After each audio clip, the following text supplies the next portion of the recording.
Just relax ടിവിയിലേക്ക് എല്ലാവർക്കും സ്വാഗതം. 92-ലെ miss Kerala പട്ടം നേടിയ ആൾ, അപ്രതീക്ഷിതമായി സിനിമയിലേക്ക് വന്ന ആൾ, ഒരു ബന്ധുവിന്റെ നിർബന്ധത്തിന് വഴങ്ങി മിസ് കേരള മത്സരത്തിൽ പങ്കെടുക്കാൻ പോയതാണ് കോട്ടയം പാലാ സ്വദേശിയായ മാത്യുവിന്റെയും എൽസമ്മയുടെയും മകളുടെ ജീവിതത്തിൽ വഴിത്തിരിവായത്. പറഞ്ഞു വരുന്നത് 90-കളിൽ സിനിമയിൽ സജീവമായിരുന്ന നടി സുവർണ മാത്യുവിനെ കുറിച്ചാണ്. സിനിമാ മോഹമൊന്നുമില്ലായിരുന്ന സുവർണയ്ക്ക് മിസ് കേരള മത്സരം പോലും മനസ്സിലുണ്ടായിരുന്നില്ല.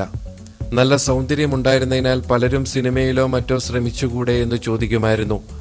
അതൊന്നും കാര്യമാക്കാതിരുന്ന കക്ഷി പക്ഷേ അടുത്ത ബന്ധുവിന്റെ നിർബന്ധത്തിന് വഴങ്ങി 92-ലെ മിസ് കേരള മത്സരത്തിൽ അപേക്ഷ കൊടുക്കുന്നു. അതിൽ തിരഞ്ഞെടുക്കപ്പെടുകയും ആ വർഷത്തെ മിസ് കേരള പട്ടം കിട്ടുകയും ചെയ്യുന്നു. തുടർന്ന് ലോഹിതദാസ് സിബി മലയിൽ ചിത്രത്തിലേക്ക് നായികയായും എത്തുന്നു. വളയം എന്ന ചിത്രത്തിലൂടെ നായികയായി അരങ്ങേറി.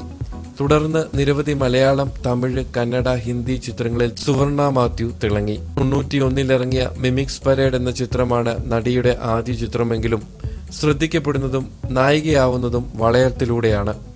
മുരളിയുടെ ശ്രീധരൻ എന്ന കഥാപാത്രത്തിന്റെ നായിക രാധയായിട്ടായിരുന്നു നടി തിളങ്ങിയത്. ആദ്യ നായിക വേഷം തന്നെ ശ്രദ്ധിക്കപ്പെട്ടതിനാൽ നിരവധി സിനിമകളാണ് നടിയെ തേടിയെത്തിയത്. കൗരവർ സിനിമയിൽ തിലകന്റെ മകളായും മികച്ച വേഷത്തിൽ സുവർണ എത്തിയിരുന്നു. ജോഷി സംവിധാനം ചെയ്ത മമ്മൂട്ടി ചിത്രമായിരുന്നു കൗരവർ. നായികയായും സഹനടിയായും ഒട്ടനവധി സിനിമകൾ നടിക്ക് ആ ചെറിയ കാലയളവിൽ കിട്ടിയിരുന്നു. മിമിക്സ് പരേഡ് എന്ന സിനിമയ്ക്ക് ശേഷം അങ്കിൾ ബൺ, സുന്ദരി കാക്ക, കിലുക്കാംപെട്ടി തുടങ്ങി കുറച്ചു ചിത്രങ്ങളിൽ ചെറിയ വേഷങ്ങൾ ചെയ്തതിനു ശേഷമാണ് നടിക്ക് വളയത്തിലെ നായിക വേഷം കിട്ടുന്നത്. ആകാശദൂതിലെ മിനി ഡേവിഡ്, സമൂഹത്തിലെ തുളസി, ഗാന്ധിയനിലെ അഡ്വക്കേറ്റ് യമുന, നേരറിയാൻ CBIയിലെ മായ തുടങ്ങി നിരവധി സിനിമകളിൽ നടി തിളങ്ങി. ശ്രദ്ധിക്കപ്പെടുന്ന മറ്റൊരു വേഷം ലോഹിതദാസിന്റെ തന്നെ സിനിമയായ സാദരം എന്ന സിനിമയിലെ കഥാപാത്രമായിരുന്നു. സുരേഷ് ഗോപി നായകനായ ചിത്രത്തിൽ ലേഖ എന്ന നായിക കഥാപാത്രമായിരുന്നു നടിയുടേത്. TS സജി സംവിധാനം ചെയ്ത ആഘോഷം എന്ന സിനിമയിലും നായികയായി നടിയെ കാണാൻ കഴിഞ്ഞു. മനോജ് കെ ജയൻ ആയിരുന്നു ചിത്രത്തിൽ നായകനായിരുന്നത്. മഴത്തുള്ളി കിലുക്കം സിനിമയിലെ കഥാപാത്രവും ശ്രദ്ധിക്കപ്പെട്ടിരുന്നു. ദിലീപ് നായകനായ ചിത്രത്തിൽ നായകന്റെ സഹോദരി ട്രീസ ആയിട്ടായിരുന്നു നടിയെത്തിയത്. തമിഴിൽ രജനീകാന്ത് നായകനായ ചന്ദ്രമുഖിയിൽ വളരെ പ്രാധാന്യമുള്ള ഒരു വേഷത്തിൽ നടിയെത്തിയിരുന്നു.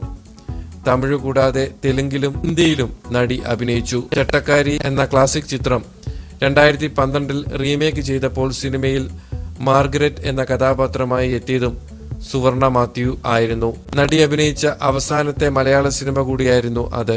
മിനി സ്ക്രീൻ രംഗത്തും സജീവമായിരുന്നു നടി. സുവർണ ഇപ്പോൾ ഭർത്താവ് വർഗീസ് ജേക്കബിനും മകൾ ജിയയ്ക്കുമൊപ്പം ഫിലാഡൽഫിയയിലാണ്.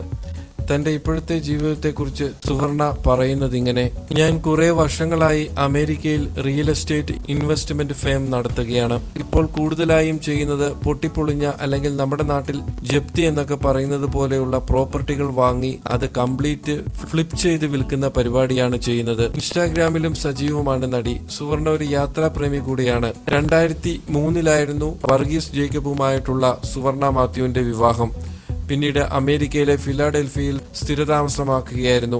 ഇന്ന് കോടികളുടെ ബിസിനസ്സാണ് താരം അമേരിക്കയിൽ നടത്തുന്നത്. കൂടുതൽ സിനിമാ വാർത്തകൾക്കും വിശേഷങ്ങൾക്കുമായി നിങ്ങൾ ഈ ചാനൽ സബ്സ്ക്രൈബ് ചെയ്യാൻ മറക്കരുതേ.